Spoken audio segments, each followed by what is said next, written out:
Hey gang, and welcome back. I've got another gameplay lined up just for you.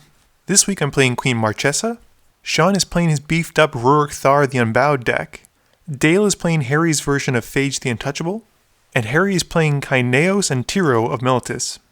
For openers, I keep Mother of Ruins, Tainted Field, Plains, Battlefield Forge, Vault of the Archangel, Dragonskull Summit, and Ghostly Prison. Sean's opener had Viridian Shaman, Mountain, Somberwall Sage, Burning Earth, Regal Behemoth, Hedron Archive, and Forest. Harry's opener had Seaside Citadel, Mountain, Plains, Burgeoning, Dawnbreak Reclaimer, Sphere of Safety, and Managorger Hydra. Dale's opener had Sudden Death, Command Beacon, Siphon Mine, Beseech the Queen, Solemn Simulacrum, Swamp, and Obnixilis Reignited. I win the die roll for once and start us off. My first turn has me drawing a card and playing Dragonskull Summit before passing to Sean. Sean top decks a Taiga and plays it before passing to Harry. Harry plays Seaside Citadel and passes turn. Dale plays a Swamp and passes to me. My turn has me playing a Plains and I cast Mother of Ruins before passing to Sean. Sean plays a Mountain and passes to Harry. Harry plays Burgeoning during his first main phase and then plays a Mountain before passing to Dale. Dale plays a Swamp, which allows Harry to play a Plains and passes to me. Battlefield Forge hits the field and I cast Ghostly Prison to put up my defenses before passing to Sean. Sean plays a Forest and, after having played his last game being stuck on 3 mana, casts Somberwall Sage to help him get to 6 faster.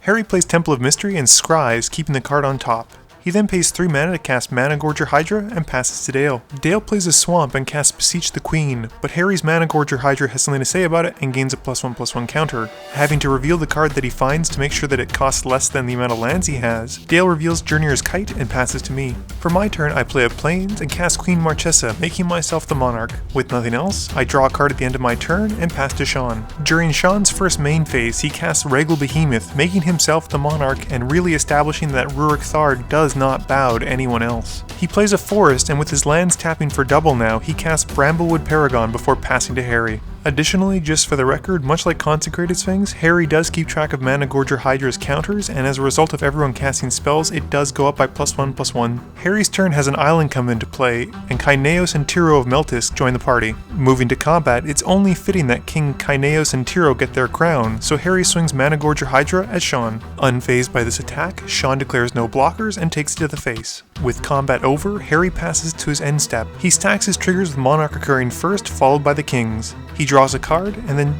draws 2 more from the King's triggers. Sean, Dale, and myself, however, drop an extra land, and we move to Dale's turn. Dale plays a Swamp for his turn, and then proceeds to cast Cryptcast. With his Swamps now tapping for 2, he casts Journeyer's Kite and passes to me. During my upkeep, as I am no longer the Monarch and Queen Marchesa is on the field, I gain a 1/1 Assassin with Death Touch and Haste. I play Tainted Field and then cast Felwar Stone. And then, moving to combat, I swing my Assassin at Harry. Harry doesn't want to lose his commander, so he takes the 1 damage and gives me back Monarch. During my second main phase, I cast Knight's Whisper to draw 2 and take 2, and then pass, drawing a card at the end of my turn. For Sean's turn, there's a bit of a misplay, and he's still under the impression that his lands tap for double. He casts Burning Earth and follows up with Ruric the Unbowed. In response to Ruric, I cast Anguished Unmaking, taking 3 damage from my spell and 1 damage from Burning Earth, and I target Harry's Managorger Hydra.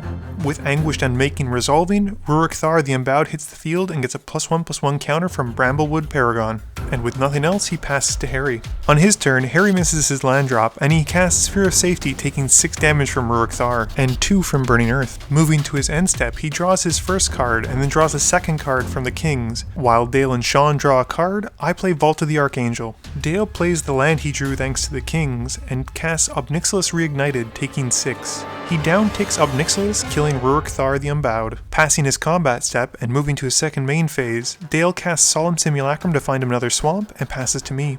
Unfortunately, I follow the trend of missing land drops and cast Beseech the Queen, taking 3 damage from Burning Earth to go find Nim Deathmantle. I draw a card at the end of my turn and pass to Sean. Sean's first move is to cast Zozu the Punisher thanks to Somberwall Sage, and the Goblin enters the battlefield with a +1/+1 counter thanks to Bramblewood Paragon. Sean then pays 4 to cast Hedron Archive, and pays 2 and 2 red to drop Leyline of Punishment.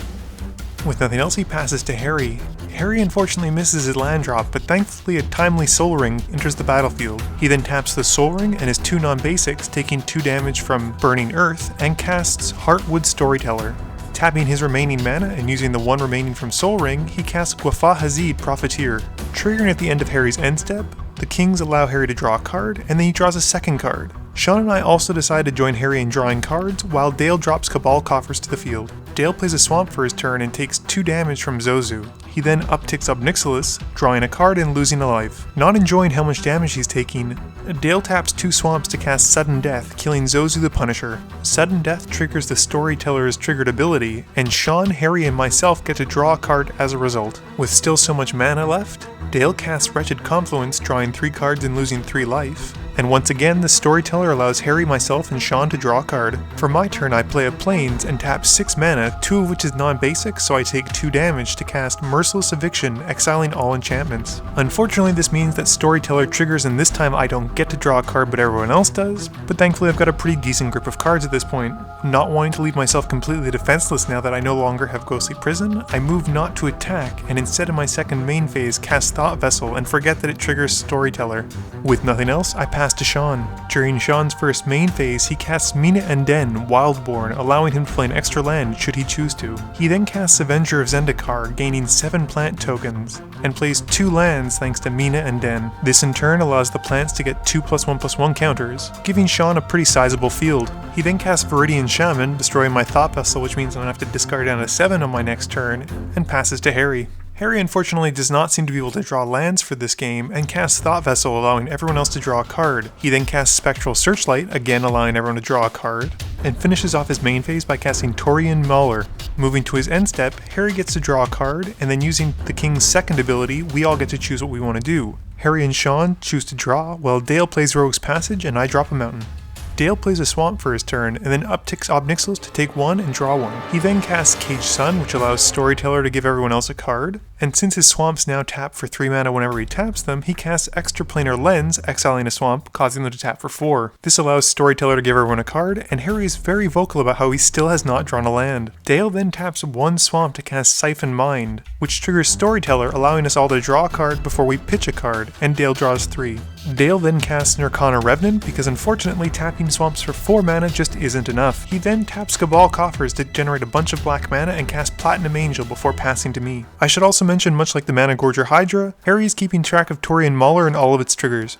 For my turn, I cast Soul Ring in my first main phase, and Storyteller gives everyone else a card. I then pay 6 to cast Sun Titan, who brings back Thought Vessel. As I am unfortunately unable to wipe the board, I have to cast Karmic Guide to bring back Archfiend of Depravity, who will hopefully deal with Sean's tokens should I live through his next combat step. At the end of my turn, the Monarch trigger occurs, and Harry casts Swords to Plowshares on Avenger of Zendikar, giving Sean 5 life and allowing everyone but Harry to draw a card. With nothing else, the Monarch trigger occurs, and I draw a card before Sean's turn. Sean reveals a mountain and plays Game Trail, and then plays that said mountain for his turn. Sean then casts Stonehoof Chieftain, who gives all the creatures attacking indestructible and trample, which is a huge problem for me. To make matters worse, he follows that up by casting Shamanic Revelations, drawing 13 cards and gaining 12 life. And last but not least, Sean casts Shared Animosity, which is a fantastic card for me in Krenko, but it's not so great for me right now. Moving to combat, Sean swings all of his plants at me and they each get +6/+0. The only chance for me to survive is to block with each of my creatures,